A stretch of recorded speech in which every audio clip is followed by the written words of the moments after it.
الحمد لله نحمده ونستعينه ونستغفره ونؤمن به ونتوكل عليه ونعوذ بالله من شرور أنفسنا ومن سيئات أعمالنا من يهده الله فلا مضل له ومن يضلله فلا هادي له ونشهد أن لا إله إلا الله وحده لا شريك له ونشهد أن سيدنا وحبيبنا وشفيعنا وسندنا محمدا عبده ورسوله صلى الله تعالى عليه وعلى آله وأصحابه وبارك وسلم تسليما كثيرا كثيرا أما بعد فأعوذ بالله من الشيطان الرجيم بسم الله الرحمن الرحيم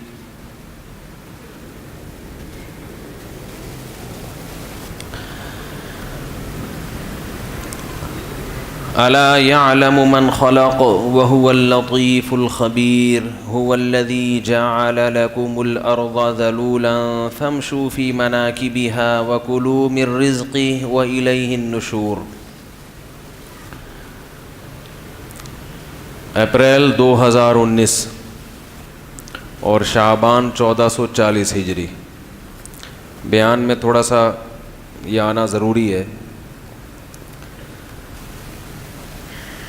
بیان شروع کرنے سے پہلے ایک اعلان سن لیں. ایک تو یہ کہ میں نے پچھلے ہفتے بیان میں بتایا تھا کہ میں آئندہ اتوار کو تراویح کے موضوع پر بات کروں گا کہ تراویح 20 رکعتیں ہیں یا 8 رکعتیں. تو ساتھیوں کا مشورہ ہوا کہ یہ جو بیان ہیں مسائل سے متعلق یہ اس مجلس میں نہ کیے جائیں تو زیادہ اچھا ہے، کیونکہ اس میں ہر آدمی انٹرسٹڈ نہیں ہوتا. اس کو اصلاحی سلسلہ ہی رہنے دیا جائے تو اچھا ہے. تو پھر وہی ارادہ ہوا کہ یہاں وہ اصلاحی بیان ہی چلتا رہے، تو کیونکہ جب اس طرح کے مسائل ہوتے ہیں تو پھر اس میں شخصیتوں کے بعض دفعہ نام بھی آ جاتے ہیں، ان پہ رد بھی ہوتا ہے، تو وہ یہ چیز ہر ایک کے لیے فائدے مند کے بجائے نقصان دہ بھی ہو جاتی ہے بعض دفعہ. تو اس لیے میں آج اس پر بات نہیں کروں گا، البتہ تراویح کے موضوع پر ایک چھوٹی سی میں بات ضرور کروں گا. تراویح 8 یا 20 پہ ڈیٹیل میں بیان الگ سے ریکارڈ کروا کے، ابھی الحمدللہ ہمارا اسٹوڈیو بھی تقریباً بن چکا ہے. وہ اسٹوڈیو جو ہے وہ اسی وجہ سے بنایا جا رہا تھا کہ مسائل کے لیے سیرت پر ایک پوری ایک کمپین چلانے کا ارادہ ہے ہمارا کہ نبی صلی اللہ علیہ وسلم کی پیدائش سے لے کر آپ کی وفات تک کی سیرت پر ایک ویڈیو ریکارڈنگ کی جائے. تو وہ ہم انشاءاللہ وہ اس کے لیے ظاہر ہے الگ ماحول چاہیے، کیونکہ اب میں ایسا تو نہیں کر سکتا کہ روزانہ بیانات ہی شروع کر دوں، یہ تو بہت مسئلہ ہو جائے گا. تو اس میں اپنی سہولت سے مختلف ایپیسوڈ ریکارڈ کرا کے اس کو اپلوڈ کر دیا جائے. اور اس کے لیے ہم نے ایک الگ چینل بھی بنایا ہے جس کی میں ابھی آپ کو انشاءاللہ اس کا بھی تعارف کرواؤں گا، پھر ہم اپنے بیان کی طرف چلتے ہیں. ٹھیک ہے. تو دوسرا مسئلہ یہ ہے، کیا بات کر رہا تھا یار، دماغ کیا ہو گیا. پہلا مسئلہ کیا تھا؟ ہاں، تراویح کے بارے میں تھوڑی سی بات میں بھی کروں گا. تفصیل سے جو بات ہوگی وہ انشاءاللہ الگ سے ریکارڈ کروا کے اس کو اپلوڈ کر دیں گے. دوسری بات یہ ہے کہ یار دوسری بات ہی ذہن سے نکل گئی. نہیں، شعبان کی بات جی، وہ تو ہے، اسٹوڈیو تو ہے. یہ جو مسائل ہوتے ہیں نا ان کو الگ سے ریکارڈ کروا کے ہم ڈال دیں گے. چلو دوسری جو بھی تھی اب جو کر رہا ہوں اس کو دوسری فرض کر لیں، وہ کبھی ذہن میں آ گئی تو بتا دوں گا. دوسرا یہ کہ میرے چونکہ اسفار بہت شروع ہو گئے ہیں، تو ابھی پھر میرا سفر ہے تاشقند کا اور تنزانیہ کا. علماء کے ساتھ ایک سفر ہے تاشقند بخارا کا، جو سب کو پتہ ہی ہوگا، پورا ایک علماء کا گروپ جا رہا ہے. تو وہاں سے انشاءاللہ ارادہ ہے کہ وہاں امام بخاری رحمہ اللہ تعالیٰ کی بھی قبر ہے، امام ترمذی، بڑے بڑے محدثین فقہا یہ سب انہی علاقوں کے ہیں. تو انشاءاللہ میں فیس بک پر اس کی لائیو کوریج بھی کروں گا لوگوں کو ان محدثین کے بارے میں اور ان کی معلومات, تاکہ لوگوں کو ایک مفید, ایک جو کسی مقام پہ کھڑے ہو کر جب آپ اس کی ہسٹری کو بیان کرتے ہیں تو وہ زیادہ اثر انداز ہوتی ہے. جیسے ترکی میں پورا سلطان محمد فاتح کے متعلق اور وہ ترکی کی دیوار اور قسطنطینیہ, اس سے پہلے آپ نے شاید پڑھا بھی ہو تو دماغ میں بیٹھا نہیں ہوگا. تو مجھے بھی جتنا وہاں جا کے ایک تاریخ یاد ہوئی ہے اتنی یہاں بیٹھ کے پڑھ کے نہیں ہوئی یاد. تو ایسی چیزوں کو انشاءاللہ ہم فیس بک پہ لائیو بھی نشر کریں گے. تو اگلی اتوار کو بیان نہیں ہوگا لیکن جمعے کو ہوگا, کیونکہ میں جس دن واپس آ رہا ہوں وہ جمعے کا دن ہے. تو جمعے کو بیان کر کے پھر دوبارہ میرا سفر ہے. تو اب جو پراپر بیانات کا سلسلہ شروع ہوگا وہ رمضان میں, میری جو واپسی ہوگی رمضان کے شروع میں ہوگی. تو تراویح شروع کی 2 یا 3 دن کی تراویح کوئی اور پڑھائے گا, اس کے بعد پھر انشاءاللہ تراویح میں ہی پڑھاؤں گا. ہمیشہ سے پڑھاتا آیا ہوں تراویح, تو میں ہی شروع کر 2 یا 3 دن ناغا ہوگا سفر کی وجہ سے. اس کے بعد انشاءاللہ ہم اس کو کنٹینیو شروع کر دیں گے, اور تراویح کے بعد روزانہ بیان ہوگا انشاءاللہ. یہ بات سمجھ میں آ گئی. ایک اور اعلان ہے وہ رہ گیا, وہ چینل سے متعلق. مسئلہ یہ ہے کہ 2-3 سال پہلے جب یہ یوٹیوب ایجاد ہوا تھا تو ہمیں بہت سے لوگوں نے کہا کہ آپ اپنا ذاتی چینل بنائیں, اس کو رجسٹرڈ کروائیں, ورنہ بڑے مسائل ہوں گے. تو ہم نے ان چیزوں کی طرف توجہ نہیں دی, مشورہ لوگوں کے دینے کے باوجود. اس کی وجہ یہ تھی کہ بھائی جو بھی بیان اپلوڈ کرے پھیلائے, زیادہ سے زیادہ پھیلائے. دنیا میں بات پھیلانا مقصد ہے. ہم نے اس اونرشپ کا کیا کرنا ہے کہ میرا چینل اور تیرا چینل. لیکن ظاہر ہے کچھ وقت کے تجربوں سے انسان سیکھتا ہے. تو پھر ہم نے چینل بنا دیا کچھ دنوں کے بعد. وہ جب چینل بنا تو اس نام سے اور بھی چینل بننا شروع ہو گئے. ہم نے کہا چلو بات پھیل رہی ہے, بہت سارے چینل پھیلتے چلے گئے, ایسے بھی جو صرف میرے بیانات نشر کیے اور 1 ملین سے زیادہ ان کے سبسکرائبر ہو گئے. یہاں تک کہ لوگوں نے ان چینلوں کو میرا ذاتی چینل سمجھنا شروع کر دیا. ہمارا چینل بیچارہ وہ ٹھٹھرا ہوا, جو میرا ذاتی چینل وہ ٹھٹھر کے سردی سے خوف سے سکڑ کے پتلا ہونا شروع.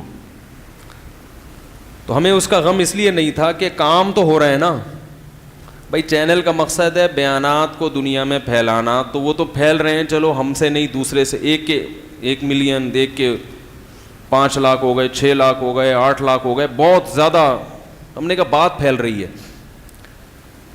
تو مجھے اس وقت اس فیلڈ کے ماہرین نے مشورہ دیا کہ مفتی صاحب آپ کسی دن اللہ نہ کرے بہت بڑے چوڑے میں آ جاؤ گے. آپ چوڑے کا مطلب سمجھتے ہیں؟ کراچی میں چوڑے میں آنا کہتے ہیں کہ بس اب نکلنے کا راستہ نہیں ہے. کیونکہ انسان جب ممبر پہ بیٹھتا ہے تو بعض دفعہ اس سے مسٹیک بھی ہو جاتی ہے. ایسا نہیں ہو سکتا کہ ممبر پہ آپ کی زبان کبھی لڑکے ہی نہیں اور آپ فرشتے ہیں کہ جبریل آپ کے ساتھ موجود ہیں, آپ کوئی بھی لفظ بولیں تو اسی وقت کریکشن کر دیں. ایسا نہیں ہوتا.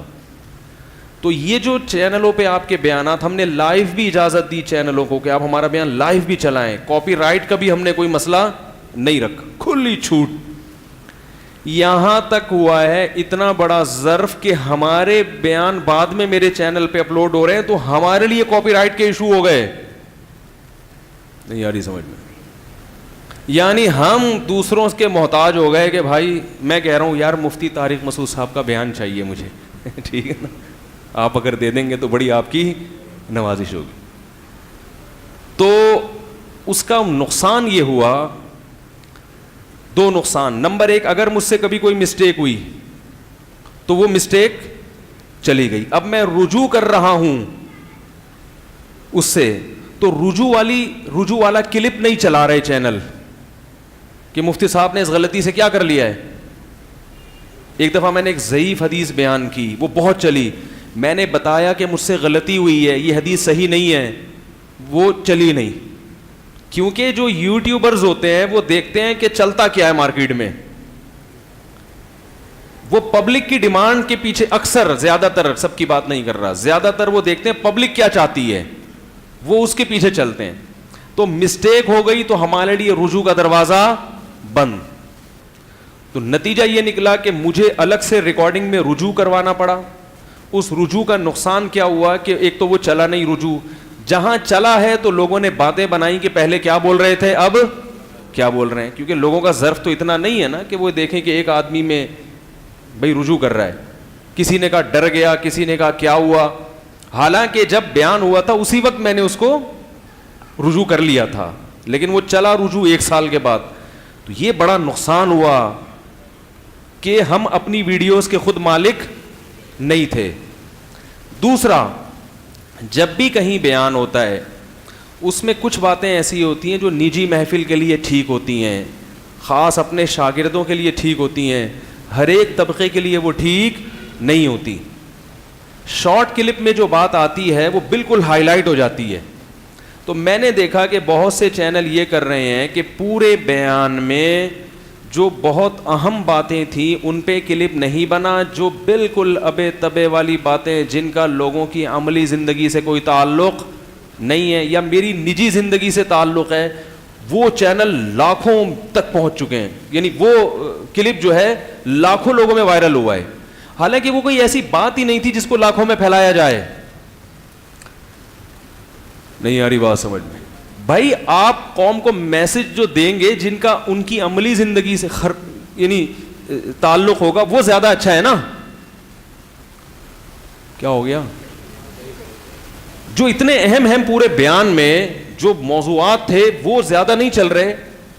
میری شادی کیسے ہوئی, میں نے رشتے کا پیغام بھیجا, میرا بچہ کھیلتا ہوا آیا, یہ چیزیں کیا ہو رہی ہیں, اس پہ کلپ 1 ملین تک وائرل ہو رہے ہیں. بھائی یہ مفتی صاحب کی شادی, تو جو بات آدمی ویسے ہی بیان کے دوران سرسری اس میں کہہ دیتا ہے, پھر اس سے اور پھر اس میں عنوانات ایسے شادی اور کیا کیا بتاؤں آپ کو عنوانات, وہ تو مجھے ایسے بیہودہ لیبل کہ مجھے بولتے ہوئے شرم آتی ہے. اب یہ میں جو کلپ بنا رہا ہوں نا یہ بھی وائرل نہیں ہوگا, آپ دیکھ لیے گا. جو مختلف چینلز ہیں نا یہ نہیں چلائیں گے, یہ بالکل نہیں چلے گا, یہ دب جائے گا. یہ وضاحتی بیان بالکل غائب, کہیں بھی نہیں آئے گا کسی کے سامنے.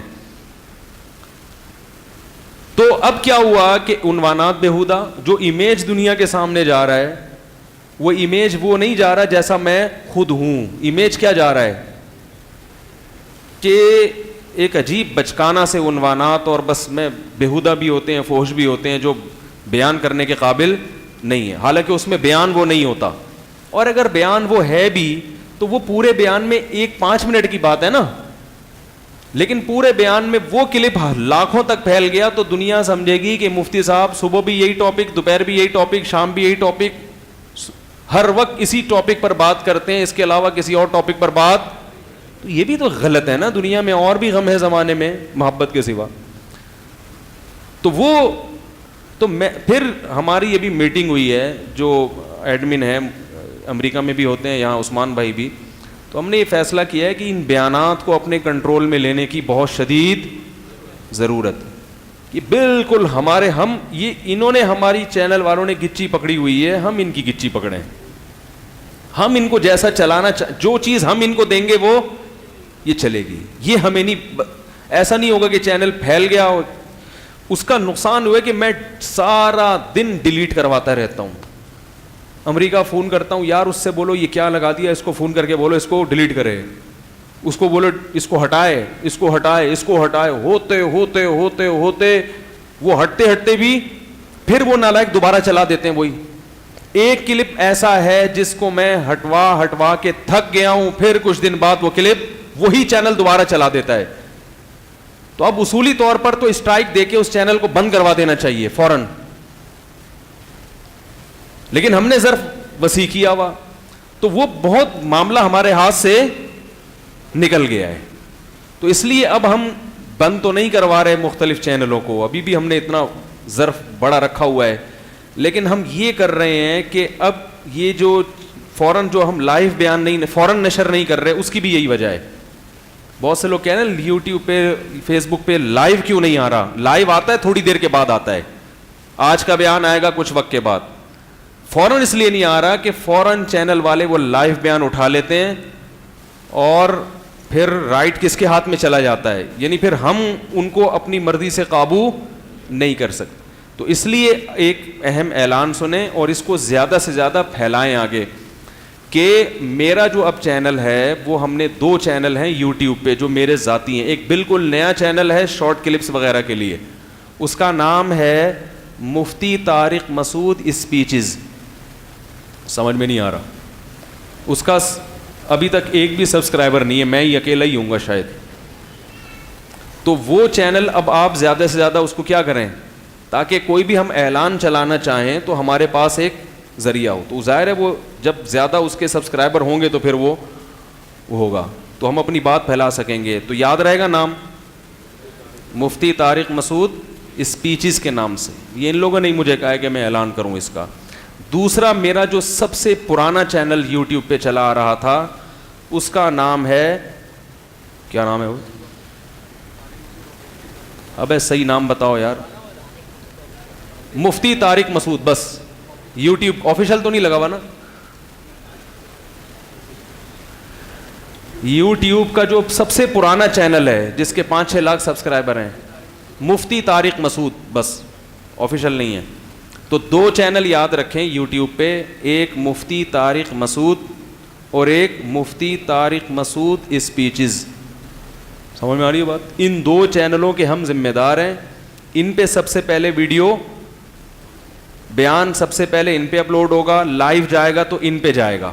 اور ایک فیس بک کا چینل ہے, اس کا کیا نام ہے یار, فیس بک چینل کا نام بھی مفتی طارق مسعود اور یوٹیوب چینل کا نام بھی مفتی طارق مسعود. تو 3 چینل ہیں ہمارے ذاتی. ایک فیس بک, اس کا نام ہے مفتی طارق مسعود. ٹھیک ہے, غلط ہو گیا نا, اچھا نہیں ہوگا بتا رہا ہوں, کسی اور کا وہ چلا جائے گا, پھر دیکھ کے بتائیں. جو اونر ہے اس بیچارے کو, یہ ایسے ہی ہے جیسے کوئی آپ سے پوچھا مفتی صاحب آپ کا پورا نام کیا ہے, تو میں سے پوچھ رہا ہوں بھائی پورا میرا نام کیا ہے, ذرا شناختی کارڈ میں دیکھ کے بتا, جلدی بتاؤ بھائی. فیس دیکھو یار چینج ہو گیا یار, اس لیے تو چل نہیں رہا.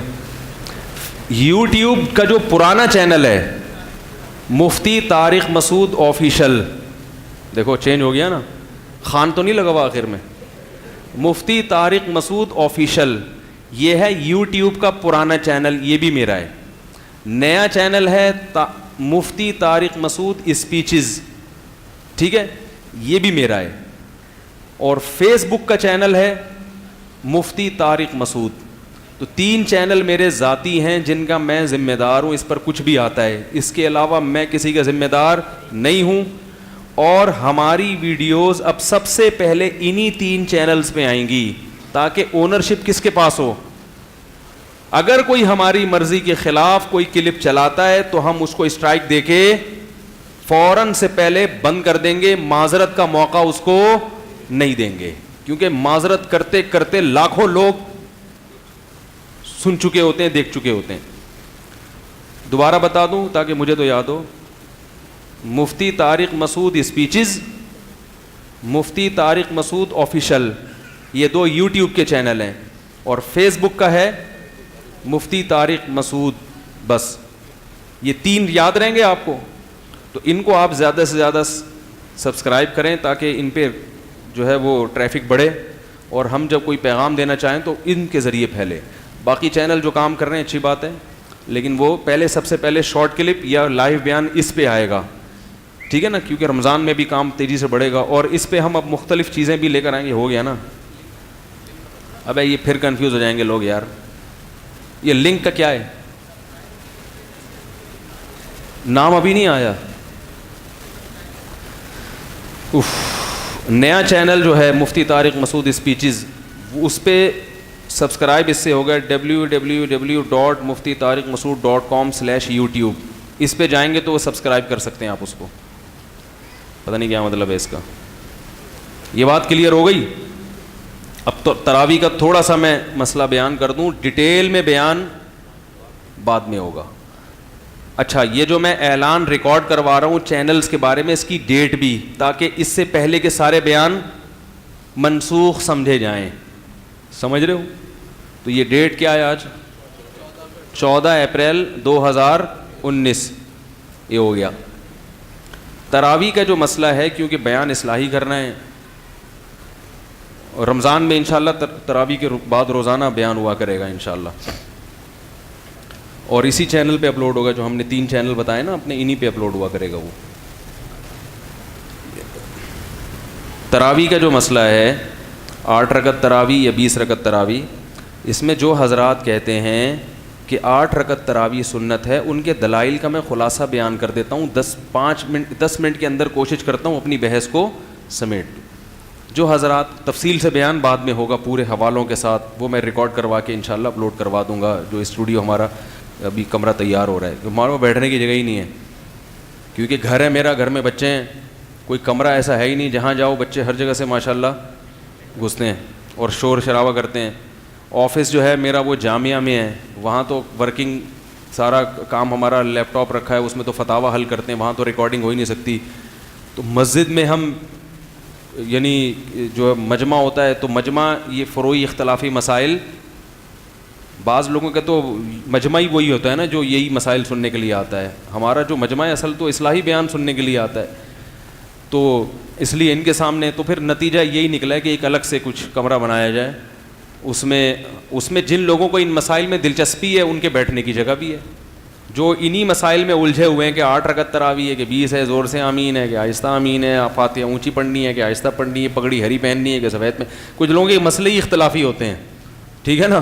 وہ 3 طلاقیں ایک ہوتی ہیں کہ 3 ہوتی ہیں, ٹانگیں ہم نے چوڑی کرنی ہے کہ پتلی کرنی ہے, اور ان کا مسئلہ بیچاروں کا ہی, کیونکہ ماحول نے ایسا بنا دیا ہے. تو اب ان پہ بھی بات کرنا بالکل ہم ایسے چھوڑ نہیں سکتے ان مسائل کو. تو پھر نتیجہ یہی نکلا ہے کہ بھائی ایک الگ جگہ بنائی جائے, اور اس میں جو آنا چاہے اس کو کھلی اجازت ہوگی, وہاں آپ سوال پوچھیں.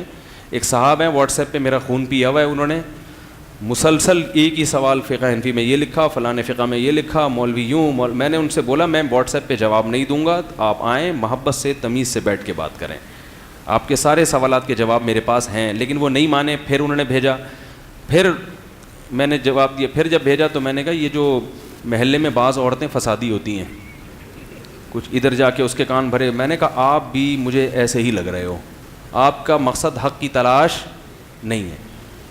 تو انہوں نے پھر مجھے کہا کہ سیدھا سیدھا قرآن و حدیث کو فالو کیوں نہیں کر لیتے, سیدھا سیدھا. میں نے کہا میں کس کو فالو کر رہا ہوں کس کو نہیں کر رہا یہ میں جانتا ہوں. آپ کو اگر کوئی اعتراض ہے, اشکال ہے, یہ بھی ایک اشکال ہی ہے نا کہ کیوں نہیں کر لیتے, سوالیہ نشان, تو اسی اشکال کا بھی ہم انشاءاللہ جواب دیں گے کہ ہم قرآن و سنت ہی کو فالو کر رہے ہیں. قرآن و سنت کو فالو کرنے کے مختلف طریقے ہیں جو صحابہ میں بھی رائج تھے. یہ اصول فقہ کیوں پڑھایا جاتا ہے؟ اب دیکھو بعض لوگ کہتے ہیں نا بخاری کی حدیث, جو بھی حدیث بخاری میں آئے گی, بہت اہم چیز ہے, اس پہ ابھی سے نوٹ کر لیں. یہ جو کہتے ہیں کہ جو بھی حدیث ہمیں مل گئی ہم اس کو فالو کریں گے, اذا صح الحدیث فہو مذہبی, جب بھی کوئی صحیح حدیث آئے گی ہم اس کو فالو کریں گے, یہ اصول ہی غلط ہے. یہ اصول کیا ہے؟ غلط ہے. امام ابو حنیفہ سے جو یہ مروی ہے نا کہ جب بھی کوئی حدیث ملے تو میرے قول کو دیوار پہ مار دو, اور جو بھی صحیح حدیث ہے وہ میرا مذہب ہے, یہ چاروں ائمہ سے منقول ہے. تو یہ علی الاطلاق نہیں ہے, چند شرطوں کے ساتھ ہے. وہ شرطیں اصول فقہ میں لکھی ہوتی ہیں, ان ائمہ سے منقول ہوتی ہیں. وہ یہ انہوں نے کہا ہے ان لوگوں کے لیے جو صحیح حدیث کو حجت نہیں مانتے. اس کا یہ مطلب ان کے قول کا ہرگز نہیں ہے کہ جہاں بھی صحیح حدیث آئے گی تو اس کا کوئی اصول اور ضابطہ ہے ہی نہیں. اب میں آپ کو بتاتا ہوں, اصول فقہ میں لکھا ہوا ہے اور بالکل صحیح لکھا ہے. وہ کیا ہے کہ جب بھی حدیث صحیح ہوگی تو اس کے پہلے تو حدیث کا صحیح ہونا ضروری ہے, صرف سند کے لحاظ سے نہیں, متن کے لحاظ سے بھی. یہ ایک بہت بڑا دھوکہ دیا جاتا ہے آج کل. حدیث کی سند تو پیش کر دی جاتی ہے, جیسے انجینئر علی مرزا نے 8 رکعت تراویح پر سنت ہونے پر موطا امام مالک کی حدیث پیش کی ہے, اور کہا ہے کہ موطا امام مالک آسمان کی چھت کے نیچے سب سے صحیح ترین کتاب ہے, اور اس پہ لیبل کیا لگایا ہے اس نے؟ حنفیوں کا بہت بڑا جھوٹ. لیبل کیا لگایا ہے؟ حنفیوں کا بہت بڑا جھوٹ کہ حضرت عمر نے 20 رکعت شروع کروائی تھی. یعنی اس نے یہ اس عنوان سے کہا ہے کہ دیکھو موطا میں کتنی لکھی ہوئی ہیں؟ 8. تو ایک تو ماشاءاللہ علمی کتابی جو بھی شخص ہوگا اس کا لب و لہجہ بھی علمی اور کتابی ہی ہوگا. وہ یہ بھی کہہ سکتا تھا کہ حنفی علماء کی ایک بڑی مسٹیک, ٹھیک ہے نا, غلطی, جھوٹ کا لفظ تو ایک بہت بڑی گالی ہے نا. تو میں ان کے فالوورز پہ حیران ہوتا ہوں کہ جو علمی کتابی ہوتا ہے اس کا یہ لب و لہجہ نہیں ہوتا. علمی کتابی ہے مفتی تقی عثمانی صاحب, آپ ان کا لب و لہجہ دیکھو جا کے, بات کرنے کی تمیز ہے, سلیقہ ہے, اور پھر دلائل کے انبار لگا دیتے ہیں جب کسی ٹاپک پر لکھتے ہیں. حضرت مولانا سرفراز خان صاحب صفدر صاحب کی آپ کتابیں پڑھو, آپ کو علم کے خزانے نظر آئیں گے, کسی پر ہوٹنگ طنز نہیں ہوگا. تو یہ حنفیوں کا جھوٹ نہیں ہے, ٹھیک ہے نا. اگر یہ حنفیوں کا ہے تو پھر تو شافیوں کا بھی ہے. ابن تیمیہ نے بھی لکھا ہے کہ حضرت عمر نے 20 رکعت شروع کروائی, تو کیا یہ کہو گے ابن تیمیہ کا معاذ اللہ جھوٹ؟ امام شافعی اور خود موطا امام مالک کے جو مؤلف ہیں وہ 20 رکعت سے زیادہ کے قائل ہیں. 20 رکعت کے تو اس لیے کہ حضرت عمر نے شروع کروائی, کیونکہ موطا میں 20 رکعت کی بھی حدیث ہے, وہ اس لیے قائل ہیں. سمجھ رہے ہیں بات کو؟ اور اضافی 16 رکعتیں اس لیے کہ اہل مکہ خلفائے راشدین کے دور سے ان کی عادت یہ تھی کہ ہر 4 رکعت کے بعد طواف کیا کرتے تھے. تو اہل مکہ جو ہیں وہ جو اس طواف کی تلافی کو پورا کرنے کے لیے امام مالک الگ سے 16 رکعتوں کے قائل ہوئے ہیں. لیکن چونکہ ان الگ سے 16 کی ہمارے پاس کوئی دلیل نہیں ہے, اس لیے باقی تینوں ائمہ نے اس بات میں امام مالک کے قول کو فالو نہیں کیا. 20 رکعت تک تو اجماع ہے. انجینئر سے پوچھا گیا کہ چاروں ائمہ کا 20 رکعت پر اجماع ہے, تو محترم نے جواب کیا دیا, چاروں کا کہاں سے اجماع ہو گیا, چاروں کا کہاں سے اجماع ہو گیا, ٹھیک ہے. ایک تو 36 کا قائل ہے, بات کو پی جاتا ہے, وہ گھما دیتا ہے. ایک 36 کا قائل ہے تو کم سے کم 20 پر تو ہو گیا نا اجماع. لیکن سامنے بیٹھے ہوئے لوگ وہ ایک سوال کو دوبارہ ریپیٹ کرنے کی جرت نہیں رکھتے. تو مجھے ایسا لگتا ہے, میں الزام نہیں لگا رہا, کہ یہ سب پری پلان ہے کہ آپ یہ پوچھیں گے تو میں جواب میں یہ کہوں گا. جو سوال پوچھنے والا ہے اس کو چاہیے تھا کہ آپ یہ پوچھتے کہ چاروں کا جب اجماع ہے تو چاروں کم سے کم 20 پر تو متفق ہو گئے نا. آپ تو 20 سے کم کر کے 8 پہ لے کر آ رہے ہو کہ 8 سنتیں ہیں, جبکہ چاروں کے نزدیک سنت کتنی ہے؟ کم از کم 20 سے اضافے پر ہے. اور امام احمد ابن حنبل کا ترمذی میں جو قول نقل کیا ہے انجینئر صاحب نے, امام ترمذی فرماتے ہیں کہ اس بارے میں گنجائش ہے کہ جتنی چاہے رکعتیں پڑھ لو. اور امام احمد بن حنبل فرماتے ہیں کہ کوئی فکس تعداد نہیں ہے. یہاں بھی گڑبڑ کی ہے. امام ترمذی جو امام بخاری کے شاگرد ہیں انہوں نے مختلف روایتیں ذکر کی ہیں, 20 بھی 40 بھی, اور پھر کہا ہے کہ اس میں گنجائش ہے جتنی چاہے پڑھ لو. تو مطلب یہ کہ جو روایتیں میں پیش کر رہا ہوں ان میں سے گنجائش ہے جتنی چاہے پڑھ لو. 8 پر انہوں نے روایت پیش نہیں آ رہی سمجھ میں, اتنی گنجائش نہیں دے رہے کہ 2 پڑھو 4 پڑھو 8 پڑھو, انہی روایتوں میں سے ایک کو ترجیح دینے کی بات کر رہے ہیں وہ. اور امام احمد ابن حنبل کا یہاں کا قول تو نقل کیا, یہ امام ترمذی جو نقل کر رہے ہیں, امام احمد کے جو اپنے شاگرد نقل کر رہے ہیں وہ نقل نہیں کیا انجینئر نے, وہ پی گیا. امام احمد بن حنبل کے جو اپنے شاگرد ہیں, جو ان کے مذہب کو سمجھنے والے ہیں, جیسے کہ مغنی ابن قدامہ فقہ حنبلی کی مستند ترین کتاب سمجھی جاتی ہے, اس میں ہے کہ امام احمد ابن حنبل کے نزدیک المختار جو راجح قول ہے وہ 20 رکعتیں ہیں. اس بات کو انجینئر نے اپنے کلپ میں ذکر پی گیا آرام سے. اور کیا کیا پیا ہے وہ بہت کچھ ہے, وہ میں انشاءاللہ کلپ ریکارڈ کرواؤں گا تو بتاؤں گا.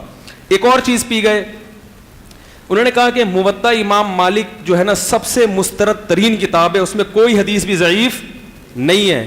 اس میں ہے کہ محمد ابن یوسف اپنے والد سے نقل کرتے ہیں کہ حضرت عمر نے 8 رکعتیں پڑھائی ہیں.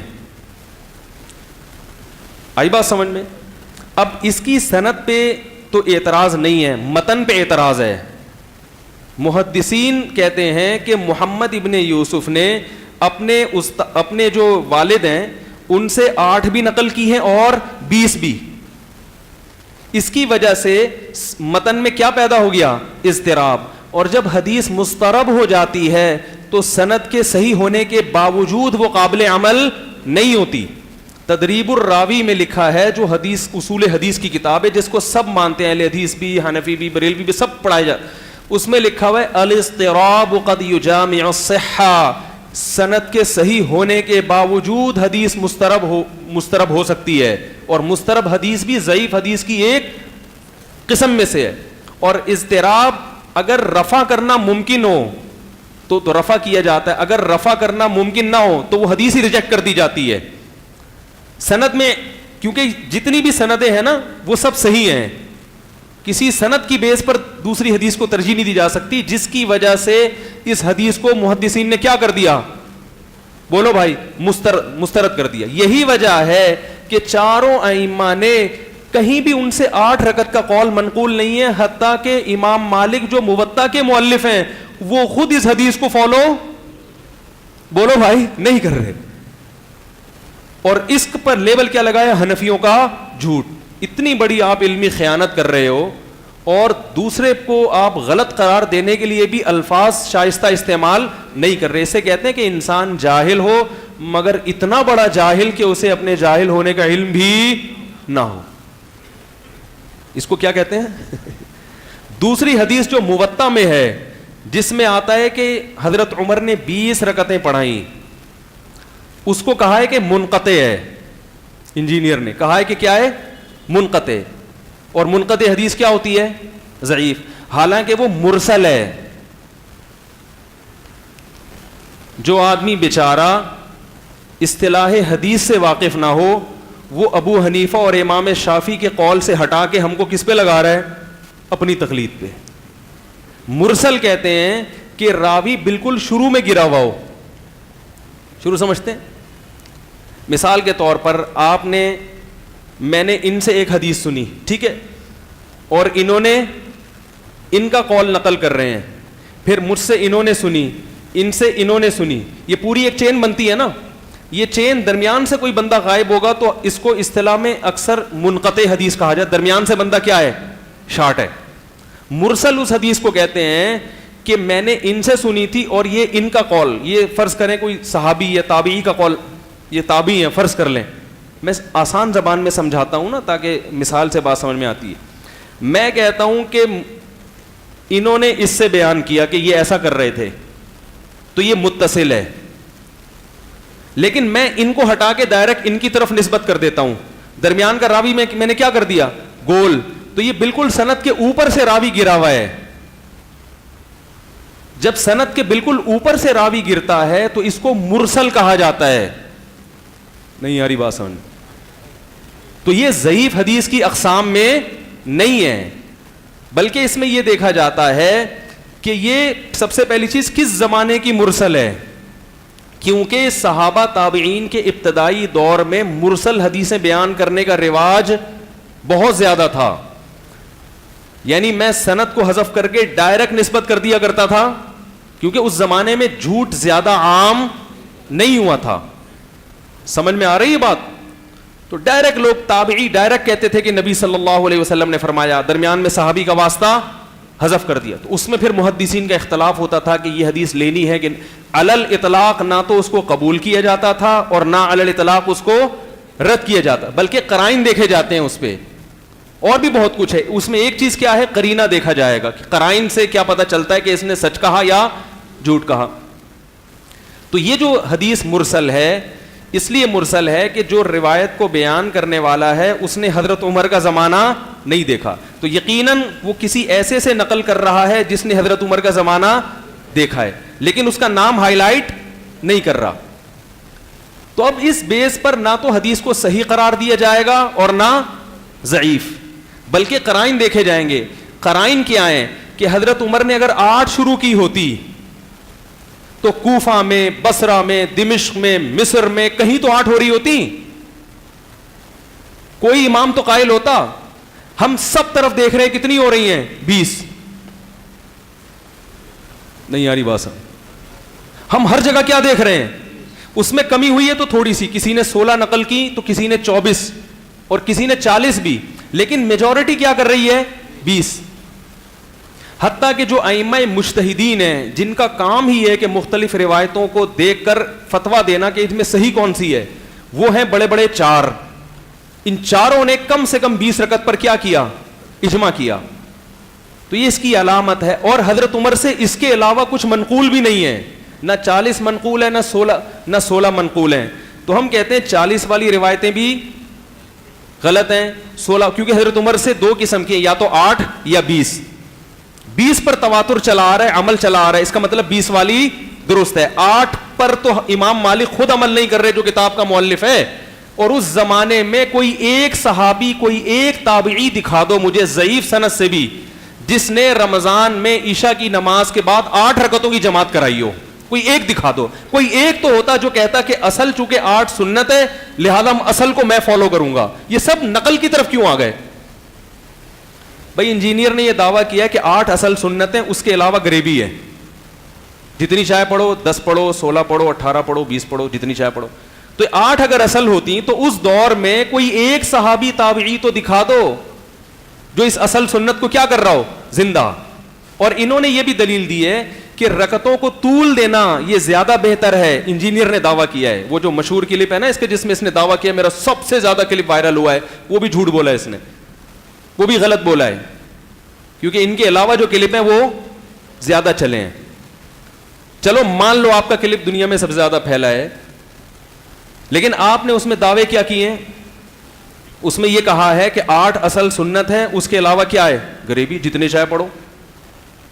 اور رکعتوں کو طول دینا یہ کیا ہے؟ تو انہوں نے کہا 8 میں اتنی زیادہ دیر تک آپ 8 پڑھیں لمبی رکعتوں کے ساتھ, وہ جلدی جلدی 20 رکعتیں پڑھنے سے کیا ہے, بہتر ہے. اور اس بارے میں حدیث پیش کی, اور پھر یہ دعویٰ کیا کہ یہودیوں کی عادت ہے کہ ایک قسم کی دلیل لیتے ہیں اور دوسری قسم کی دلیل چھوڑ دیتے ہیں, اور پھر حنفیوں پہ اعتراض کیا. تو یہ تو دونوں چیزیں آپ پہ فٹ آ رہی ہیں, اس لیے کہ آپ نے وہ حدیثیں تو لی ہیں جن میں طول قیام کی فضیلت ہے, وہ حدیثیں جس میں کثرت سجود کی فضیلت ہے, وہ والی حدیثیں آپ نے اس کلپ میں کیا کر دیں. جہاں حدیث میں آتا ہے کہ قیام میں طول افضل ہے, وہاں حدیث میں سجدوں کی کثرت کو مستقل ایک فضیلت قرار دیا گیا ہے. 20 رکعتوں میں سجدوں کی کثرت ہے, تو یہ چھوڑ دیا آپ نے, وہ والی ہائی لائٹ کی. تو اگر آپ ہم کو یہودی کہہ رہے ہو تو اس لحاظ سے کون یہودی بن رہا ہے؟ اسی اصول کی بیس پر آپ خود بھی بن رہے ہو. دوسری بات یہ یہاں تک کلیئر ہو گئی بات, کیونکہ میں نے وعدہ کیا تھا نا اس ٹاپک پر بیان کروں, میں نے کہا کچھ تو خلاصہ سنا دو. تو چورن کی دکانیں ایسے ہی, مجھے اہل حدیث حضرات پر اعتراض نہیں ہے, ان کے اخلاص پر, ان کی بیچاروں کی سمجھ میں جو آیا وہ کر رہے ہیں, جو ان میں معتدل لوگ ہیں وہ اس کو سنت سمجھتے ہیں, 8 کو وہ کر رہے ہیں, لیکن وہ اس طرح سے حنفیوں پہ طنز نہیں کرتے. آپ ہو انجینئر, علم آپ کے پاس نہیں ہے, لیکن آپ کی جو لب و لہجہ ہے اس سے لوگ صرف حنفیوں کو نہیں, چاروں ائمہ کو بے وقوف سمجھنا شروع کر دیں گے تھوڑے دنوں میں. ابھی تو آپ ائمہ کا نام تو احترام سے لے رہے ہو اور ان کا ہر وقت دفاع کرتے ہو. اب دیکھو فضائل اعمال کی بات آتی ہے نا, کرامت کی, فضائل اعمال ایسی. جب تبلیغ جماعت کی بات ہے کہ تبلیغ جماعت بہت اچھی, کیوں بہت اچھی بھائی؟ جب وہ ساری دنیا میں فضائل اعمال کی کو تبلیغ کر رہی ہے, تو اگر فضائل اعمال غلط ہے تو آپ بولو نا ڈنکے کی چوٹ پر کہ تبلیغی جماعت بھی کیا ہے, غلط. نہیں, تبلیغی بہت اچھے ہیں. تو یہ آپ کی باتوں میں کیا ہے, تضاد ہے. سمجھ میں آ رہی ہے بات؟ تو پھر بولو کہ جو ان کی تو ریڑھ کی ہڈی ہے فضائل اعمال, وہ تو سارا دن بیچارے کیا پڑھتے ہیں. ہم تبلیغی جماعت کو اچھا سمجھتے ہیں اس لیے کہ ہم فضائل اعمال کو اتنا غلط نہیں سمجھتے. مشورہ ضرور دیتے ہیں کہ ریاض الصالحین ہوتی تو زیادہ اچھا تھا, اس میں اوتھینٹک حدیثیں ہیں. فضائل اعمال میں شرک نہیں ہے, کرامتیں ہیں, واقعات ہیں. تو ہم یہ کہتے ہیں تبلیغ والوں سے, ہم کیا, ہماری کیا اوقات بڑے علماء کہ جب کام اتنا زیادہ دنیا میں پھیل گیا ہے تو ایسی کتاب ہونی چاہیے جو سب کے لیے قابل تسلیم ہو. جیسے کہ عرب میں ریاض الصالحین پڑھی جاتی ہے. مولانا ابو الحسن علی ندوی نے کہا تھا تبلیغ والوں سے کہ عرب یہ فضائل اعمال نہیں مانیں گے, آپ ریاض الصالحین رکھیں. تو شروع کر دی, کام پھیل گیا عرب میں. تو ہم یہاں بھی یہ کہتے ہیں کیونکہ فضائل اعمال میں واقعات ہیں, کرامتوں کے, یہ ہوا, بزرگ نے یہ ہوا, فلانا ہوا. وہ کرامت کا جو باب ہے نا وہ اپنی نجی محفلوں میں کوئی اس کے لیے حد تک تو ٹھیک ہے, لیکن جب آپ ایک اوور آل دین کی عالمی تبلیغ کر رہے ہو تو پھر اس میں کرامتوں پر نہیں, اس میں کس پر بات ہونی چاہیے, صحیح احادیث پر. تو مشورے کی حد تک تو ہم بھی یہ کہتے ہیں, لیکن ہم یہ کبھی نہیں کہتے کہ فضائل اعمال میں کیا ہے, گمراہی ہے اور یہ ہے. تو کہاں سے کہاں بات نکل گئی. تو یہ جو یہودیوں کا الزام لگایا ہے, میں نے وہ کلپ سنا محترم کا کل, تو وہ تو ایسا عجیب علمی کتابی کے علاوہ ماشاءاللہ وہ سب کچھ تھا, لیکن لوگوں کے اتنے پازیٹیو کمنٹس, میں نے کہا یہ لوگ بھی بیچارے کیا ہیں, اس نے کہہ دیا کہ موطا امام مالک کی حدیث صحیح ہے تو لوگوں نے مان لیا. تو پہلی بات تو یہ ہے کہ کثرت سجود بھی مستقل کیا ہے, اس کی بھی فضیلت ہے. دوسری بات یہ کہ بخاری سے آپ نے 8 رکعتیں والی حدیثیں تو پیش کی ہیں کہ حدیث میں آتا ہے رسول اللہ صلی اللہ علیہ وسلم کان رسول اللہ صلی اللہ علیہ وسلم, جو مشہور حدیث ہے حضرت عائشہ کی کہ رمضان اور غیر رمضان میں 8 رکعتوں سے زیادہ بولو بھائی نہیں پڑھتے تھے. حالانکہ اس کا تراویح سے تعلق نہیں ہے, یہ میں پھر کسی اور وقت میں بیان کروں گا, جب میں ریکارڈ کرواؤں گا نا تو پورے اس پہ دلائل دوں گا کہ اس کا اس نماز سے کوئی تعلق نہیں ہے. محترم نے یہ بھی کہا تراویح تہجد اور وطر ایک ہی چیز ہے, یہ بھی بہت بڑی غلطی ہے. اگر وطر ایک ہی چیز, اور دلیل پتہ ہے کیا آتی ہے کہ قیام اللیل کے عنوان سے تینوں قسم کی حدیثوں کا ذکر ہوتا ہے. قیام اللیل کا عنوان محدثین مانتے ہیں, اس میں تراویح کی بھی آ رہی ہیں, تہجد کی بھی آ رہی ہیں, وطر کی بھی آ رہی ہیں, تو پتہ چلا یہ اصل قیام اللیل ہے. کتنی سینس لیس گفتگو ہے. میں ایک عنوان قائم کرتا ہوں مخلوق کے حقوق, اس کا عنوان کیا ہے مخلوق کے حقوق, اس میں انسانوں کے بھی حقوق, گھوڑوں کے بھی حقوق, گدھوں کے بھی حقوق. تو میں کہوں چونکہ لیبل سب پہ مخلوق کا لگا ہے لہذا گھوڑے گدھے اور انسان ایک ہی چیز ہیں. یہ دلیل بنتی ہے کسی بھی لحاظ سے. قیام اللیل کا عنوان محدثین نے اس لیے لگایا کہ یہ سب نمازیں رات کی نمازیں ہیں, لیل کے قیام ہیں, اس لیے قیام اللیل میں وطر بھی آتا ہے, تہجد بھی آتی ہے اور تراویح بھی. اس کو یہ کہنا کہ یہ بالکل سیم ہے, وطر بھی وہی ہے. پھر آگے اسی کلپ میں ایک حدیث ریکارڈ کروائی ہے کہ نبی نے فرمایا جس نے عشاء کے بعد وطر کے بعد 2 نفل پڑھ لیے تو اس کو تہجد کا ثواب بولو بھائی مل گیا. اگر وطر تہجد ہی ہوتی تو پھر یہ کیوں کہا جاتا پڑھنے سے تہجد کا ثواب؟ بھائی تہجد پڑھ لی نا اس نے, کیا خیال ہے تہجد پڑھ لی اس نے. ایک ہی چیز پر جب فضیلت دوسری چیز کی بیان کی جاتی ہے اس کا مطلب یہ اس سے ہٹ کر ہے. اور بھی بہت کچھ اس میں خرافات ہیں, تبھی میں کہتا ہوں کہ یہ بس بیٹھ کے کلپ بناتے رہو. تو ایک حدیث میں جہاں یہ آتا ہے کہ حضرت عائشہ کی بخاری کی حدیث ہے رمضان میں اور غیر رمضان میں 8 سے زیادہ نہیں پڑھتے تھے, وہاں دوسری حدیث میں یہ بھی آتا ہے کان نبی صلی اللہ علیہ وسلم یجتہد فی رمضان ما لا یجتہد فی غیرہ, رمضان میں آپ جو عبادت کرتے تھے وہ عام دنوں سے زیادہ. یہ آپ کے خلاف جا رہی تھی تو آپ نے اس کو ہائی لائٹ نہیں کیا. اگر حضرت عائشہ کی یہ حدیث اس میں یہ ہے کہ رمضان اور غیر میں 8 پڑھتے تھے تو دوسری حدیث اس کے کیا جا رہی ہے اپوزٹ. اس وجہ سے محدثین نے بخاری کی حضرت عائشہ کی اس حدیث کو بھی مضطرب قرار دیا ہے. نہیں آ رہی بات سمجھ میں؟ کیا قرار دیا ہے کہ اس کے متن میں اضطراب ہے. خود حضرت عائشہ ہی سے مختلف روایتیں مختلف حدیثوں میں منقول ہیں. تو اب آپ دیکھیں حضرت عائشہ ہی فرما رہی ہیں کہ رمضان میں آپ عبادت زیادہ کرتے تھے بنسبت, اور ایک عرب عالم نے, میں پورے حوالے آپ کے ساتھ حدیثوں کے اور پورے ترجمے میں کلپ ریکارڈ کرواؤں گا, میں ابھی وہ نہیں, کیونکہ لوگ کہیں گے کہ بھائی وہ کتابوں سے حوالے دیتا ہے اور آپ ہوائی باتیں کرتے ہیں. پورے حوالوں کے ساتھ میں الگ سے ریکارڈ کرواؤں گا, ابھی میں اس کا خلاصہ بیان کر رہا ہوں کیونکہ رمضان آنے والا ہے نا. تو آپ کہہ سکتے ہیں کہ یہ جو حدیث ہے کہ نبی رمضان میں زیادہ کرتے تھے, تو ہو سکتا ہے رمضان میں پڑھتے 8 ہی ہوں مگر رکعتیں زیادہ لمبی کر دیتے ہوں, رکعتیں زیادہ لمبی کر دیتے ہوں, اور غیر رمضان میں 8 پڑھتے ہوں مگر مختصر. تو جو غیر رمضان میں آپ پڑھتے تھے نا وہ بھی مختصر نہیں ہوتی تھی, کیونکہ حضرت عائشہ فرماتی ہیں فلا تسأل عن حسنہن وطولہن, کہ تم وہ جو 8 پڑھتے تھے اس کے حسن اور لمبائی کا مجھ سے مت پوچھو, بہت لمبی ہوتی تھی وہ. پتہ یہ چلا کہ لمبی رکعتیں غیر رمضان میں بھی اور رمضان میں بھی لمبی ہی ہوتی تھیں. رمضان میں اب عبادت زیادہ اسی وقت ممکن ہے جب رکعتوں کی تعداد بڑھا دی جائے. نہیں آ رہی بات سمجھ میں؟ کیونکہ حدیث میں آتا ہے کہ بعض دفعہ اپنے گھر والوں کو آپ صلی اللہ علیہ وسلم جگایا کرتے تھے, پوری رات شد المیزر, ازار کس لیا کرتے تھے آپ صلی اللہ علیہ وسلم. یہ کنایا ہے کہ بہت زیادہ عبادت کرنی ہے. تبھی ایک عرب عالم, میں عرب کا اس لیے نام لے رہا ہوں کہ لوگ یہ سمجھتے ہیں کہ حنفیوں کی بدعت ہے یہ 20, 20 کو سنت کہنا. عرب کے بہت سارے علماء ایسے ہیں جو 20 رکعت کو سنت مانتے ہیں, بہت سارے علماء ایسے, ان کے میں حوالے انشاءاللہ. ٹھیک ہے, سلفی میں بہت سارے ایسے بھی ہیں جو 8 کہتے ہیں, لیکن ہماری نظر میں اس زمانے کے علماء کو, چاہے وہ مکہ مدینہ کے ہی کیوں نہ ہو, ان کو فالو کرنے کی نسبت ائمہ اربعہ کے فتوے کو فالو کرنا زیادہ بہتر ہے, کیونکہ وہ متفقن علیہ اس امت کے سب سے بڑے مفتی ہیں, اور وہ بھی مکہ مدینہ کے بھی تھے. ان میں بہت سے لوگ کہتے ہیں سعودی عرب میں ہر جگہ 8 ہو رہی ہیں, سعودی عرب میں آج 8 ہو رہی ہیں, 100 سال پہلے 8 نہیں ہو رہی تھی, 100 سال پہلے 8 نہیں ہو رہی. امام شافعی اپنے زمانے کے مکہ کے بارے میں کیا فرماتے ہیں, 2 صدی ہجری, کہ میں نے مکہ والوں کو 20 رکعتیں پڑھتے ہوئے پایا ہے. تو اس زمانے کے مکہ میں کتنی ہوتی تھیں, بولو بھائی؟ تو آج کے مکہ کو فالو کرو گے یا 20 سال پہلے؟ کسی نے محترم سے پوچھا کہ حرمین میں جو 20 رکعتیں ہو رہی ہیں, تو اس کا بھی جواب پی گئے. وہ جو اصل اعتراض تھا نا, وہ یہ تھا کہ حرمین میں 1000 سال سے زیادہ 20 رکعتیں چلی آ رہی ہیں.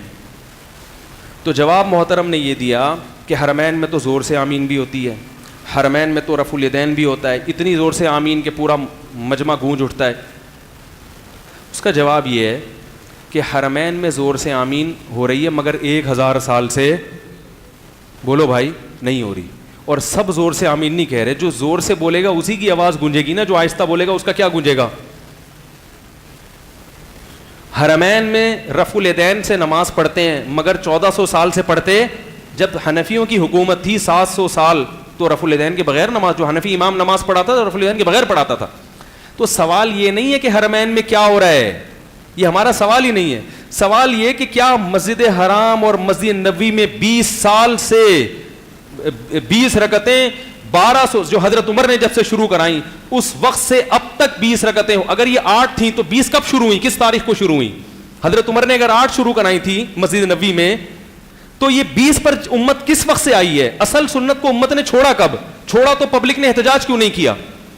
ہم تو حدیثوں میں بھی دیکھتے ہیں, روایات میں بھی دیکھتے ہیں کہ ہم تو دیکھتے ہیں حضرت عمر کے دور سے آج تک مسجد نبوی اور مسجد حرام میں کتنی ہو رہی ہیں؟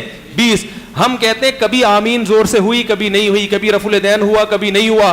لیکن مسجد حرام میں ایسی غلطی کیسے ہو سکتی ہے کہ 1200-1300 سال ہو گئے اور اللہ نے مسجد حرام اور مسجد نبوی جو مسلمانوں کا مرکز ہیں اس میں کبھی اصل رکعتیں ہونے ہی نہیں دیں؟ یہ ہے اصل سوال جس کا یہ لوگ کیا کرتے ہیں, جواب پی جاتے ہیں بڑے ٹھنڈے پیٹوں. سوال کیا پوچھا جاتا ہے اور جواب میں 1400 سال سے کیسے ہو رہا ہے. محترم نے اس سوال کا یہ جواب دیا کہ جب 1925 میں سعودی حکومت آئی ہے تو انہوں نے 20 کو ختم کر کے کتنا کیا, 8 کیا, مگر حنفیوں کے احتجاج اور ان کی جو بھی ان کے غلط ورڈنگ حنفیوں کے لیے استعمال کی, ان کی وجہ سے مجبوراً انہوں نے کہا چلو 10 تم پڑھا دو, چلو 10 تم پڑھا دو, کہ ہم اب 8 تو کر نہیں سکتے, یہ حنفی لوگ احتجاج کریں گے. حالانکہ یہ حنفیوں کا نہیں, یہ شوافے کا بھی یہی ہے بھائی, مالکیہ کا بھی. لیکن فوکس کس کو کیا جا رہا ہے؟ اس کا مطلب آپ کو احناف سے ذاتی بغض ہے, کیونکہ بر صغیر میں 99% کون ہیں؟ حنفی ہیں. تو یہ جو کہتے ہیں میں سب کی دکانیں بند کر رہا ہوں, اصل میں آپ کی دکان اس وقت تک چلے گی نہیں جب تک آپ یہ 99% کی دکان, تو آپ کا مقصد ان کی دکانیں بند کرانا نہیں ہے, اپنی نئی دکان مارکیٹ میں لانچ کرنا ہے. نہیں آئی بات؟ تو چورن کی دکانیں اتنے آرام سے نہیں چلا کرتی, پکی چورن ہی کو کہتے ہیں نا. تو یہ تو شوافے بھی یہ کہہ رہے تھے کہ 20 ہوتی ہیں, سب کی کتابوں میں لکھا ہوا ہے. تو جواب یہ دیا کہ حنفیوں کی وجہ سے کیا ہوا, انہوں نے مجبوراً احتجاج ہوا, تو انہوں نے کہا کہ امام حرم 10-10 پڑھائیں گے تاکہ 20 بھی ہو جائیں, اور امام حرم سنت پر. تو امام یہ ایس کیوں نہیں ہوا کہ ایک امام 8 پڑھائے گا, دوسرا بھی 8 پڑھائے گا, ایک 4 پڑھا لے گا, تاکہ سنت پر عمل, اصل تو 8 ہی ہے نا. تو وہی بات ہے. پھر وہ کہتے ہیں امام حرم کا فتویٰ یہ ہے کہ 8 رکعتیں سنت ہے. مجھے نہیں پتا امام حرم کا کیا فتویٰ ہے.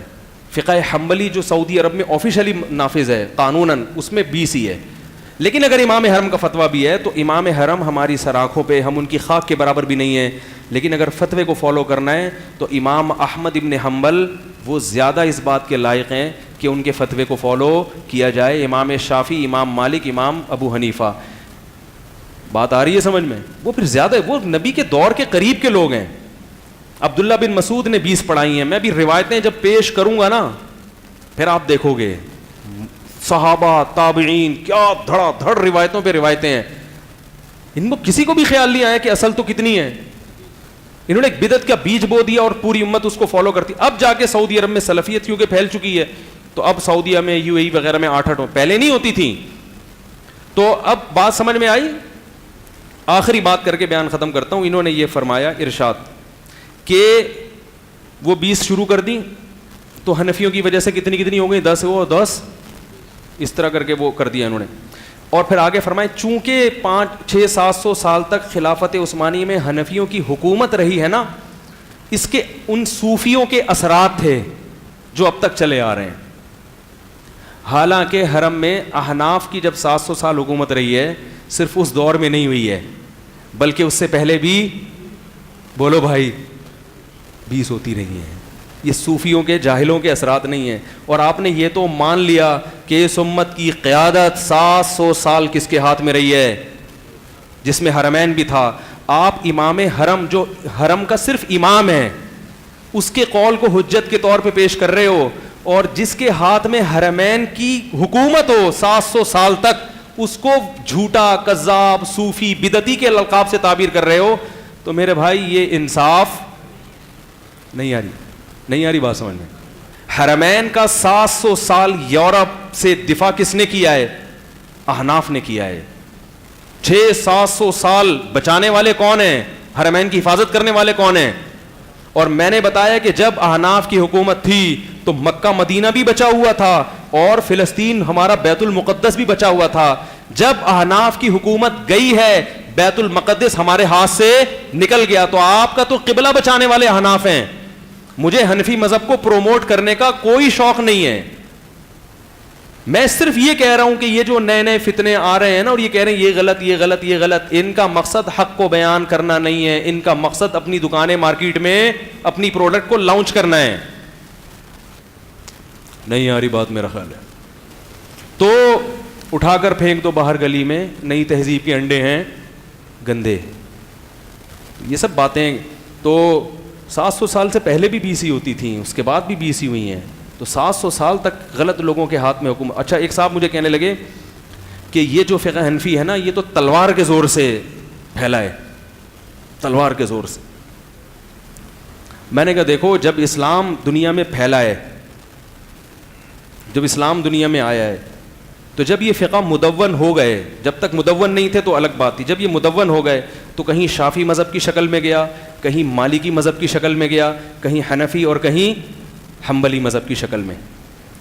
کیونکہ یہ چاروں مکاتب فکر تھے جو مسلمانوں کے, ان میں فروعی اختلافات تھے مگر ایک دوسرے کو برحق سمجھتے تھے.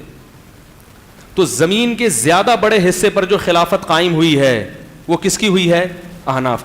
اچھا یہ بھی ذہن میں رکھیں, تقریباً 700 یا 500 سال تک جو خلافت رہی ہے نا, 600-700 سال تک, وہ احناف کی رہی ہے, خالص احناف. اس سے پہلے بھی زیادہ تر جو قضاء کا شعبہ تھا وہ کس کے ہاتھ میں تھا؟ احناف کے ہاتھ میں. سمجھ میں آ رہی ہے بات؟ اور پہلے زمانے میں حکومت تک پہنچنا الیکشن کے ذریعے نہیں ہوتا تھا, یہ جہاد کے ذریعے ہوتا تھا. تو اگر اسلام تلوار کے زور سے پھیلا ہے تو حنفیت بھی تلوار کے زور سے, اسلام تبلیغ سے پھیلا ہے تو حنفیت بھی تبلیغ سے پھیلی ہے. تو جس چیز سے اسلام, کیونکہ آیا یہ وہ میں نے بتایا تھا نا کہ وہ کیا کہتے پشاور میں بھی ہمارا مسلک تیزی سے پھیل رہا ہے. تو ایک آدمی نے کہا پشاور میں اسلام تو 1000 سال پہلے آیا تھا. وہ کیا آیا تھا؟ وہ تو فقہ حنفی تھا. اب کیا آ رہا ہے بھائی؟ اسلام تو آ چکا ہے بر صغیر میں, جو چیز آئی ہے وہ برحق ہے, جو نئی چیز آ رہی ہے وہ برحق نہیں ہے, اس کے لیبل اچھے ہیں. ہاں حنفی دودھ سے دھلے ہوئے نہیں ہیں کہ ان میں کوئی غلطی نہیں ہو سکتی, ان کے کسی کتاب میں کوئی غلطی نہیں ہو سکتی. وہ تو ہم بتاتے رہتے ہیں حنفیوں میں بدعتی بھی بہت ہیں, صوفیوں میں غلو کرنے والے بھی بہت ہیں. تو جیسے مسلمانوں میں بڑے بڑے فنڈر پڑے ہوئے ہیں, اس کا یہ مطلب نہیں ہے کہ اسلام ہی برا ہو گیا, اسلام کی غلط تشریح کرنے والے بھی بہت ہیں. تو اسی طرح حنفیوں میں گمراہ علماء بھی ہیں جو گمراہی پھیلا رہے ہیں, بدعتوں کو فروغ دے رہے ہیں اور غیر مفتہ بھی قول لوگوں کے سامنے لے کر آتے ہیں. بعض دفعہ احناف میں ایسے لوگ بھی ہیں جو اہل حدیث کی مخالفت میں غلو کرتے ہیں, ان کو پتا ہوتا ہے کہ اس مسئلے میں اہل حدیث کی رائے 100% درست ہے, مگر صرف اپنے مسلک کو پروموٹ کرنے کے لیے, لوگوں کی واہ واہ کے لیے زبردستی اہل حدیث کو کیا قرار دیں گے. میں ایک مناظرہ دیکھ رہا تھا, اس میں ایک اہل حدیث عالم سے حنفی کا مناظرہ ہو رہا تھا. اس مناظرے میں اس حنفی عالم نے ایک ثقہ تابعی کو گمراہ قرار دیا, حالانکہ وہ تابعی تمام مکاتب فکر کے نزدیک قابل احترام ہے, مگر مناظرہ جیتنے کے لیے اس ثقہ عالم پر الزامات لگائے, کیونکہ الزامات تو ہر ایک پر لگے ہوئے ہیں نا, یہ ایسا تھا, یہ ویسا تھا. میں نے کہا دیکھو یہ حنفی عالم ہے, اس نے اتنے بڑے جلیل القدر تابعی کو گمراہ فاسق قرار دے دیا, حالانکہ ان کو پتہ ہے کہ یہ فاسق, لیکن چونکہ پبلک کو تو نہیں پتا ہوتا, پبلک تو بیوقوف بن گئی. پبلک کو کیا پتا ان تابعی کا محدثین کی نظر میں کیا مقام ہے. جرا تو ہر ایک کی مل جائے گی نا. آپ نے کسی کی مخالفت پہ کتاب لکھنی ہو تو کہیں سے بھی اٹھا کے جیسے امام ابو یوسف کے بارے میں انجینئر علی مرزا کا ایک کلپ ہے, بہت مغلظات ہیں, اس نے وہ جو امام ابو یوسف کے مخالف میں جو لوگوں کے اقوال ہیں وہ نقل کیے, حمایت والے نقل. تو ایسے تو امام بخاری پر بھی جرا مل جائے گی آپ کو, امام احمد پہ بھی مل جائے گی. تو جرا کسی پہ بھی کرنا چاہو تو راستہ صرف عبداللہ بن مبارک وہ شخصیت ہیں جن پہ کوئی جرا منقول نہیں ہے. تو جرا کسی کی بھی مل جائے گی, دیکھا جاتا ہے کہ یہ جرا قابل قبول بھی ہے یا نہیں ہے. تو ان حنفی تھے, حالانکہ وہ دیوبندی تھے, انہوں نے کیا کیا, اس کی واٹ لگا دی راوی کی, حالانکہ وہ ثقہ راوی ہے. ایک دفعہ رفع الیدین پر ایک مناظرہ ہو رہا تھا, ایک دیوبندی عالم نے کیا حرکت کی, ابن جریج کو کہا کہ انہوں نے 70 مرتبہ مطع کیا ہے, لہذا ان کی روایت قابل قبول نہیں ہے. ارے میں نے کہا ابن جریج بخاری مسلم کا متفق علیہ صحیح راوی ہے, اس کو کیسے ضعیف قرار دے دیا. انہوں نے کہا مطع تو کیا ہے نا 70 دفعہ. میں نے کہا مطع کیا ہے نہیں کیا یہ ایک الگ بحث ہے, اس کی بیس پر محدثین نے ان کی حدیث کو مسترد نہیں کیا.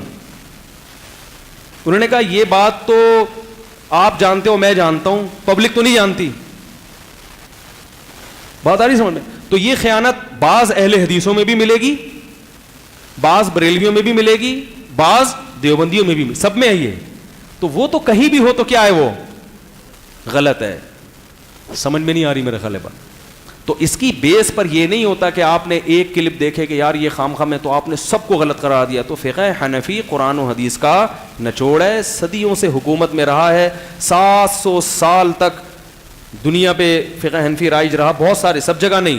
احناف نے اگر اپنا مسلک پھیلانا ہوتا, احناف قانون کی زور سے باقی مسلکوں پر پابندی لگا دیتے, مگر احناف نے ایسا نہیں کیا. بلکہ حنفیوں کی کتابوں میں لکھا ہوا ہے کہ اگر کوئی حنفی, کوئی فقہ حنفی کو فالو کرتا ہے, عدالت میں جاتا ہے اور جج شافی مذہب کو فالو کر رہا ہے, تو وہ جج کا فیصلہ حنفی پر نافذ ہوگا. اس مسئلے میں حنفی کو اپنا فقہ چھوڑنا پڑے گا, کیونکہ جج جو فیصلہ کرتا ہے قرآن و سنت میں اس کو فالو کرنے کا اللہ نے ہمیں حکم دیا ہے, کیونکہ حکومت کی اطاعت فرض ہے نا. تو اتنا بڑا مائنڈ رکھا ہے. تو اب دیکھو کیسے مغلظات نکالے جا رہے ہیں. تو اگر آپ کو کسی فقہ حنفی کی کسی کتاب میں کوئی خامی نظر آتی ہے تو اول تو بسا اوقات خامی ہوتی نہیں ہے, آپ کو اپنی کم علمی کی وجہ سے لگ رہی ہوتی ہے. اور اگر خامی ہے تو بھائی ہم اس کو فالو نہیں کرتے. ہم نے کب کہا ہے کہ فقہ حنفی کو قرآن یعنی عین قرآن اور عین حدیث ہی ہے, وہ اس میں کوئی خطا ہو ہی نہیں سکتی. قرآن و حدیث کا نچوڑ ہے, مگر وہ مجتہدین نے اجتہاد کیا ہے جو آپ کے اجتہاد سے 1000 گنا بہتر ہے, مگر خطا کا امکان بہرحال ہے. تو اگر کوئی خطا ہوگی تو ہم اس کو مانیں گے. بات سمجھ میں آ رہی ہے. تو کہاں سے کہاں بات چلی گئی بھائی, پتہ نہیں, بیان تو بیچارہ رہ ہی گیا. تو تراویح کی جو مختار افضل جو سنت ہے وہ کتنی ہے, 20 رکعتیں. ہاں کچھ اس نے الزامات ایسے بھی لگائے جو اس نے کہا کہ مولوی اپنے چندوں کے لیے کہتے ہیں لوگوں کو کہ جو تراویح نہیں پڑھتا اس کا روزہ ہی نہیں ہوتا. کون کہتا ہے مولوی میرے بھائی؟ ہم نے تو بچپن سے لے کے اب تک جس مولوی سے پوچھا کہ تراویح کے بغیر روزہ ہو جاتا ہے, سب نے یہی بتایا کہ ہو جاتا ہے.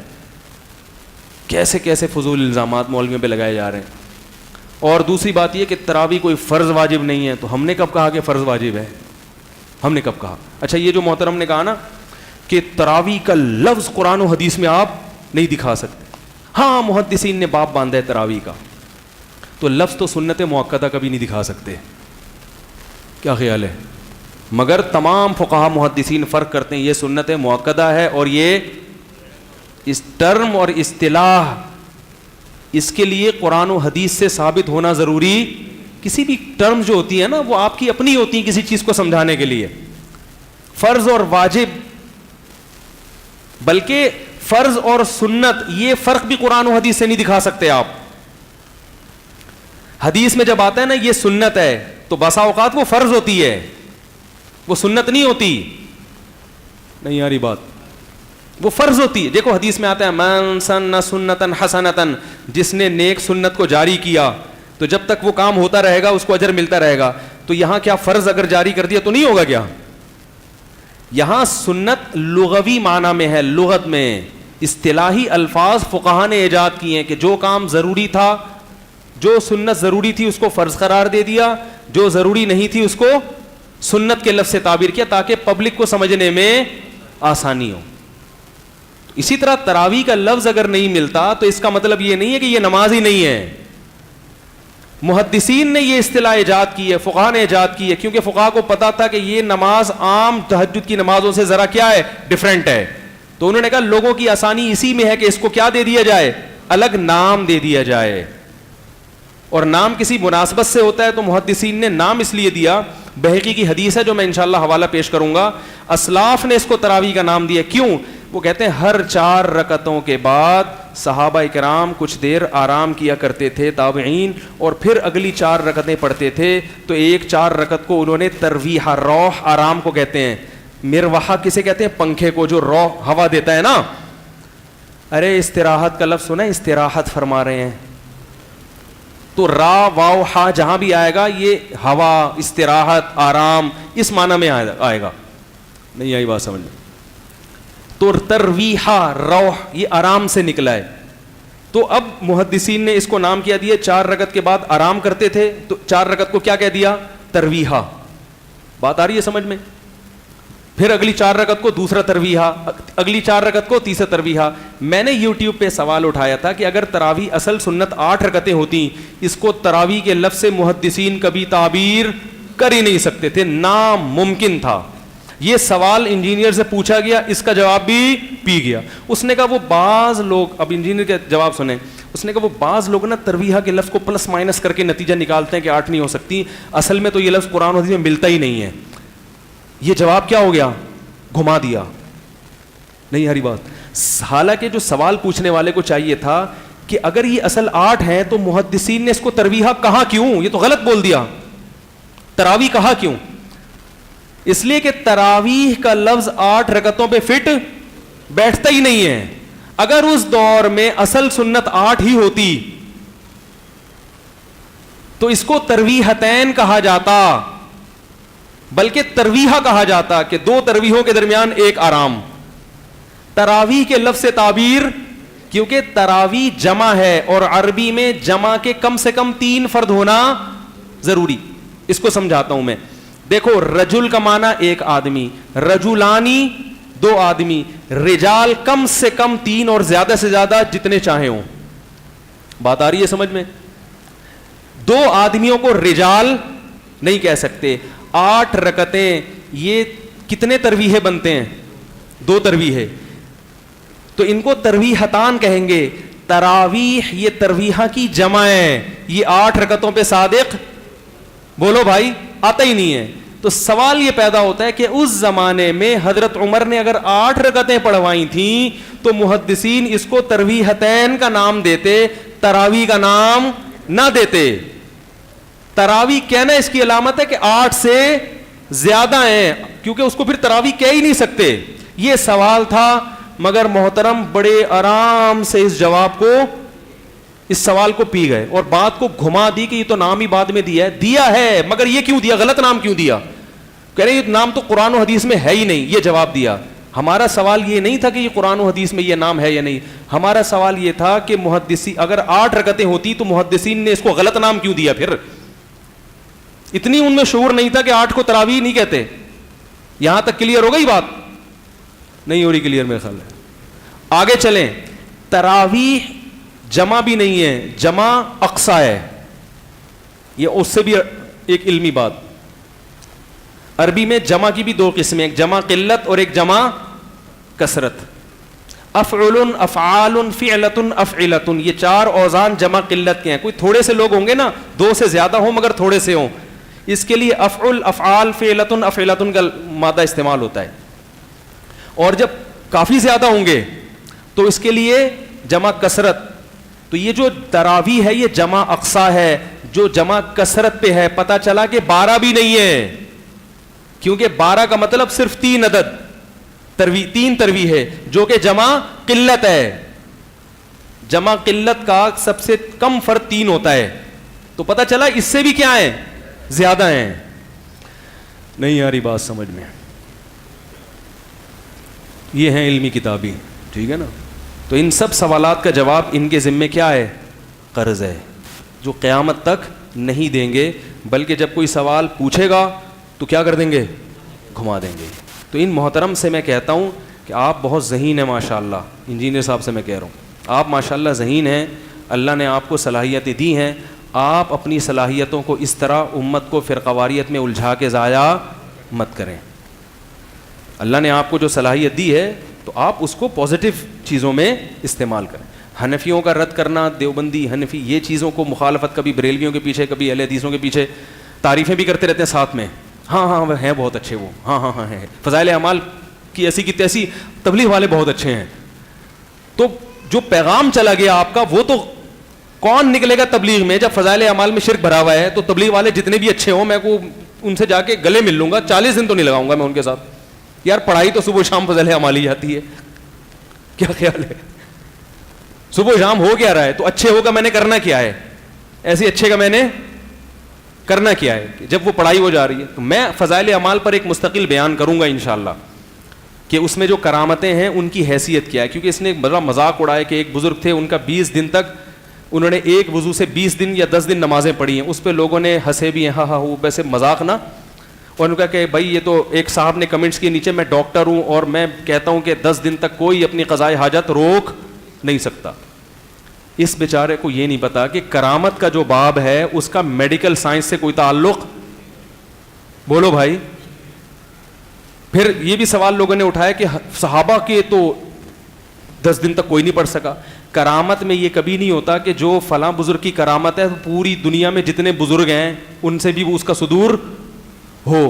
دیکھو سلیمان علیہ الصلوۃ والسلام نے کہا کہ کون ہے جو یہ تخت اٹھا کے میرے سامنے لے آئے گا ملکہ سبا کا. اسباب کی دنیا میں یہ ممکن نہیں ہے, لیکن ایک بزرگ نے کہا جن کے پاس کتاب کا علم تھا کہ میں لے آؤں گا, اور ابھی بات کی اور تخت حاضر. اب نیچے ڈاکٹر کمنٹس کر رہا ہے یا سائنسدان کمنٹس کر رہے ہوں کہ یہ پاسبل, بھائی امپاسبل ہے, تبھی تو کرامت ہے. اور یہ کہے کہ یار وہ بزرگ لے آئے, سلیمان کیوں نہیں لے کر آئے؟ یہ ایسا ہی ہو گیا. حضرت موسیٰ تو لاٹھی کو سانپ بناتے تھے, محمد صلی اللہ علیہ وسلم تو حضرت موسیٰ سے بھی افضل تھے, وہ لاٹھی کو سانپ کیوں نہیں بنا سکے بھائی؟ تو کسی سے کوئی معجزے کا یا کرامت کا صدور. حضرت مریم کو بغیر شوہر کے بیٹا ملا, حضرت مریم تو پیغمبر نہیں تھی. میڈیکل کوئی ڈاکٹر نیچے کمنٹس کہ میں اس مولوی کی تقریر کو نہیں مانتا, حضرت مریم کو بغیر شوہر کے بیٹا کا میڈیکل یہ ممکن نہیں ہے. تبھی تو کرامت ہے, معجزہ بھی نہیں ہے تو کرامت ہے, اللہ نے کر دیا ایسا. اب کہیں کہ حضرت مریم تو اتنی نیک تھیں تو فلاں خاتون بالفرض یا فلاں پیغمبر اس سے بھی نیک تھے, ان کو بغیر بیوی کی اولاد کیوں نہیں مل گئی؟ تو بھائی یہ کس نے کہا ہے کہ اگر ایک کرامت کسی سے صادر ہو رہی ہے تو اس سے بڑے بزرگ سے بھی اس کرامت کا صادر ہونا ضروری ہے؟ یہ ایسا ہوتا ہی نہیں ہے. بسا اوقات صحابہ میں ایک چھوٹے درجے کے صحابی تھے, ان سے کرامت کا صدور ہوا, ان سے بڑے درجے کے صحابی سے کرامت کا صدور نہیں ہوا. تو فضائل اعمال پہ زیادہ سے زیادہ اعتراض کیا جاتا ہے کہ حضرت آپ نے اس واقعے کو بیان کر دیا, ٹھیک ہے نا, تو اس کی سند کیا ہے؟ یہ تو بے سند واقعہ ہے نا. یہ اعتراض نہیں ہو سکتا 10 دن تک ایک وضو سے نماز پڑھنا میڈیکلی ممکن نہیں ہے. یہ سب فضول بے وقوفوں والے اعتراضات ہیں جو کرامت کے لفظ سے بھی واقف نہیں ہیں. میڈیکلی تو حضرت مریم کے بغیر شوہر کے بیٹا پیدا ہونا بھی ممکن, لیکن جیسے وہ اللہ نے کر دیا تو کیا بطور کرامت اللہ ایک بزرگ کو 10 دن تک ایک وضو سے نماز نہیں پڑھوا سکتا کیا؟ ہاں یہ کہیں گے کہ یہ کون سے بزرگ دنیا میں پیدا ہو گئے؟ تو بھائی بزرگ بڑے بڑے دنیا میں پیدا ہوئے ہیں, کیونکہ آپ تو بزرگوں کے قائل ہی نہیں ہے نا. اس لیے آپ کو یقین نہیں آ رہا. ہاں یہ ضروری ہے کہ کرامت مستند ہونی چاہیے. دیکھو میں نے خدا کی قسم شہید کے خون کی خوشبو اپنی ناک سے سونگھی ہے, اللہ کی قسم, اور وہ شہید ہونے والا حنفی تھا. میں نہیں کہہ رہا کہ حنفی ہی برحق ہیں, لیکن حناف بھی جنت میں خوشبو اللہ سنگھا رہے. کئی شہیدوں کے خون کی خوشبو اپنی ناک سے سونگھی ہم نے. ڈاکٹر کہے گا کہ خوشبو آنا ممکن ہے؟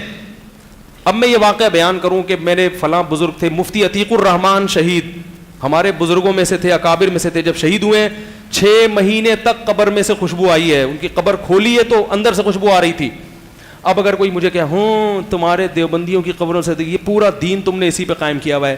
دین اس پر قائم نہیں ہے. دین قرآن و سنت کا نام ہے. بات آ رہی ہے سمجھ میں؟ وہ جو بزرگ 10 دن تک بغیر ایک وضو سے 10 نمازیں پڑھی ہیں, تو فضائل اعمال میں اس کی بنا پر کوئی مسئلہ بیان نہیں کیا گیا. ایک کرامت تھی. بعض دفعہ بزرگوں کے ساتھ ایسا بھی ہو جاتا ہے.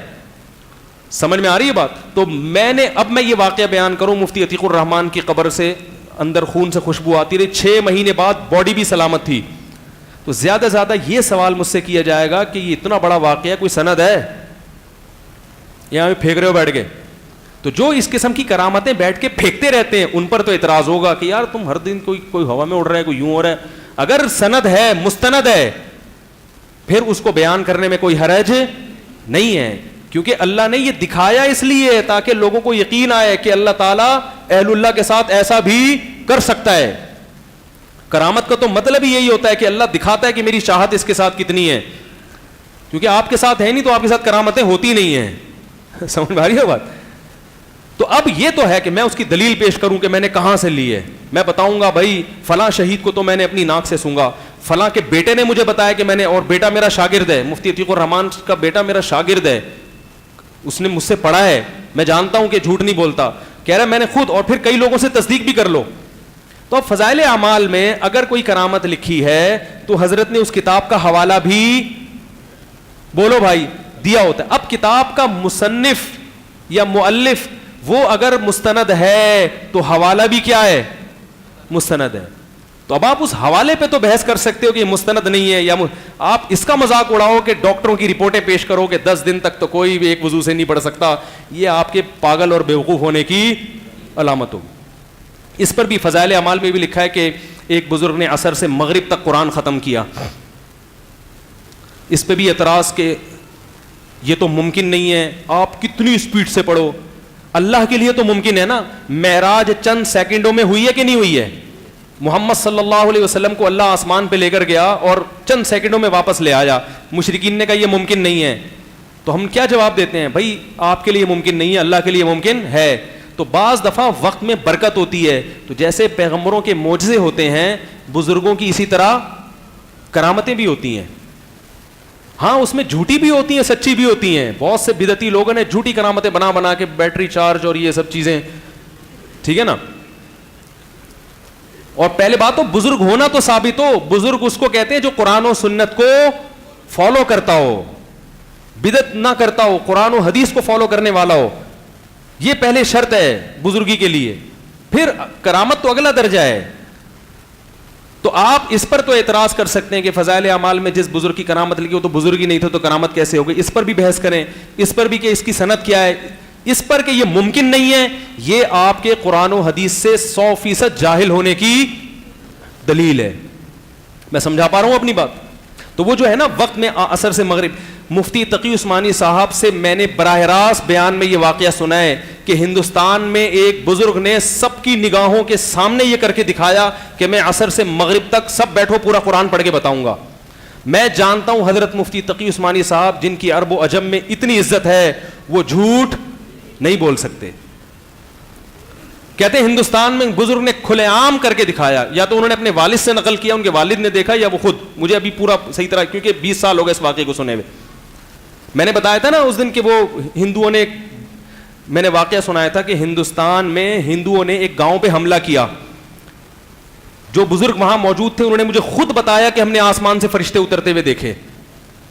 یہ جب میرا بیان اپلوڈ ہوا ہے, ہندوستان میں بہت سے لوگوں کے کمنٹس آئے کہ انہوں نے گاؤں کی لوکیشن بتائی ہے پوری, کہ فلاں سن میں یہ واقعہ فلاں گاؤں میں ہوا تھا. بات آ رہی ہے سمجھ میں؟ تو یہ بھی تو ایک کرامت ہے. اب آپ کہو ہاں ادھر ان کو نظر آ گئے, ادھر بدر میں تو ایک صحابی کو فرشتہ نظر آیا, باقی صحابوں کو تو نظر, ادھر سب کو نظر آ رہے ہیں, بزرگوں کو بھی نظر آ رہے ہیں, ادھر صحابہ کو نظر نہیں آ رہے, ان کے بزرگ تو صحابہ سے بھی افضل. افضلیت کا یہ معیار ہے ہی نہیں کہ کس کو فرشتہ نظر آ رہا ہے, کہ افضلیت کا معیار ہے اعمال. صحابہ سے اعمال میں کوئی آگے نہیں نکل سکتا, اور نبی کی صحبت میں آگے نہیں نکل سکتے. تو یہ بیچارے قرآن و سنت سے بھی جاہل ہیں. وقت میں برکت بھی ایک بزرگوں کی بعض دفعہ کرامت ہو جاتی ہے کہ وہ کام جو آپ اتنے ٹائم پہ نہیں کر سکے, اہل اللہ کے سے اللہ وہ چند منٹوں میں کرا دیتے ہیں وہ کام, اور یہ دکھانے کے لیے کہ سب کچھ میرے ہاتھ میں ہے. تو یہ کرامت کا باب ہے, کچھ معجزے کے باب ہوتے ہیں. ہاں میں پھر بتا دوں کہ اس کی کوئی سند ہونی چاہیے, کہاں سے دیکھا آپ نے, تو وہ شیخ الحدیث نے حوالہ لکھا ہے. پھر بھی اگر آپ نے کلپ بنانا ہے تو شیخ الحدیث مولانا زکریا رحمۃ اللہ علیہ نے جس کتاب کا حوالہ دیا ہے نا, اس کتاب کے مؤلف کے خلاف کلپ بناؤ, لیکن آپ اس کے خلاف کلپ نہیں بناتے, کیونکہ بعض دفعہ وہ بڑے بڑے محدثین ہوتے ہیں, بڑے بڑے علماء ہوتے ہیں جن کو ساری دنیا مانتی ہے. چونکہ آپ کو صرف حنفی اور دیوبندی ملے شکار کرنے کے لیے, تو ان کے پیچھے تو آپ ہاتھ دھو کے پڑے ہو. لیکن شیخ الحدیث نے جس کتاب کا حوالہ دیا, اصل ذمہ دار تو وہ ہے نا, اس کا مؤلف. لیکن وہ کوئی محدث ہوگا, کوئی بڑا فقیہ ہوگا جس کو آپ بھی مانتے ہوگے, اس کو آپ کیا کر جاتے ہو, پی جاتے. اس کو یہ نہیں کہتے یہ شرک کو پروموٹ کر رہے ہیں, یہ یوں کر رہے ہیں, وہ کر رہے ہیں. پھر آخری بات میں کہوں کہ اتنی بات ہمارے اکابر بھی کہتے ہیں کہ بہرحال فضائل صدقات یا فضائل اعمال میں جو واقعات ہیں, تو چونکہ تبلیغ کا کام پوری دنیا میں پھیل گیا ہے, تو اتنی بات ضرور ہے کہ یہ کرامات اور واقعات ایک حد تک تو اچھے ہوتے ہیں. جیسے میں اب ہر بیان, میں نے ایک دفعہ بیان کر دیا شہداء کے خون کی خوشبو یا وہ فرشتے اترے, اب میں ہر بیان میں فرشتے, خون اور بیٹری چارج اور فلانے قصے ہی لے کے بیٹھا رہوں گا, یہ کیا ہو جائے گا, غلو ہو جائے گا. بھائی اصل چیز کیا ہے, لوگوں کو قرآن و حدیث بتاؤ. کبھی کبھی لوگوں کو ترغیب دینے کے لیے کسی بزرگ کا کوئی واقعہ, تو جب تبلیغی جماعت بنی تھی اس وقت اتنی پھیلی نہیں تھی, اس وقت کے لحاظ سے وہ ٹھیک تھا. اب بہت سے علماء کہتے ہیں کہ جیسے عربوں میں ریاض الصالحین ہے, میں نہیں کہتا میں تو چھوٹا آدمی, بڑے علماء سے ہم نے سنا ہے, خود تبلیغ ہی کے بعض بڑے علماء سے ہم نے سنا ہے کہ ریاض الصالحین جیسے پوری دنیا میں عربوں میں ہے نا, تو ایسے ہی اب تبلیغی جماعت میں ریاض الصالحین جیسی کوئی کتاب ہونی چاہیے جس میں مستند احادیث ہیں, ان میں واقعات نہیں ہیں, تاکہ کیونکہ اب لوگوں کا وہ ظرف نہیں ہے, سمجھ نہیں پاتے لوگ بات, بعض دفعہ اس سے غلط نتیجہ نکال لیتے ہیں, بعض دفعہ اس کرامت کو بزرگی کا معیار سمجھ بیٹھتے ہیں. تو اب ایک ایسی کتاب ہونی چاہیے جو سب لوگوں کے لیے قابل قبول ہو, اس سے تبلیغ کا کام اور زیادہ پھیل جائے گا. تو یہ ایک رائے ہے, تبلیغ بزرگ اس کو مانے ٹھیک ہے, نہیں مانے تو ان کی مرضی, وہ زیادہ بہتر اس کام کو. اتنی رائے تو دی جا سکتی ہے جو ہم بھی دیتے ہیں کہ بھئی یہ فضائل اعمال کے بجائے کیا ہونی چاہیے, ریاض الصالحین, اس میں بخاری مسلم کی صحیح احادیث ہیں, تو اس پہ کوئی انگلی بھی نہیں اٹھا سکتا, اور اس میں بالکل مستند روایتیں ہیں, اس میں بہت سارے دن اور رات کے اعمال ہیں, تو وہ زیادہ ہے. فضائل اعمال میں ضعیف احادیث بھی ہیں, تو حضرت شیخ الحدیث کی رائے یہ تھی کہ فضائل اعمال میں فضائل میں ضعیف حدیثیں بھی چلتی ہیں. تو بعض علماء سے ہم نے سنا ہے کہ بھئی اگر ان میں بھی صحیح حدیثیں ہی آ جائیں ساری تو اور زیادہ اچھا ہو جائے گا نا, کیونکہ جب کام پھیلتا ہے تو پھر اس کا معیار اسی حساب. تو یہ بعض بڑے تبلیغی کے بعض بزرگوں کی ایک رائے ہے, دوسرے علماء کی بھی, اس کو رائے کے طور پر بیان کرنے میں کوئی حرج نہیں ہے. لیکن آپ ایک کتاب کو جو آپ اپنی رائے کے مطابق اس پر شرک بھرا ہوا ہے, ایسا نہیں ہے, آپ کے کہنے سے کوئی مشرک نہیں ہوتا. ہاں کرامت میں ایسے قصے سنانا کہ اس سے اللہ کی توہین کا پہلو نکل رہا ہو, یہ غلط ہے, یا اس کی روایتی مستند نہ ہو, یہ بھی غلط ہے.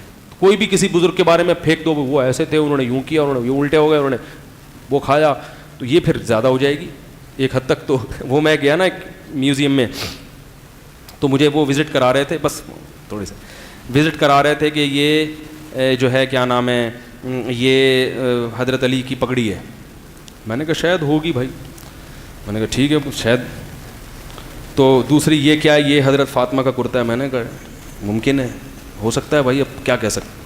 ایسے میں ہاں کرتا جا رہا تھا. پھر میں نے کہا یہ, انہوں نے کہا حضرت موسیٰ کی لاٹھی ہے.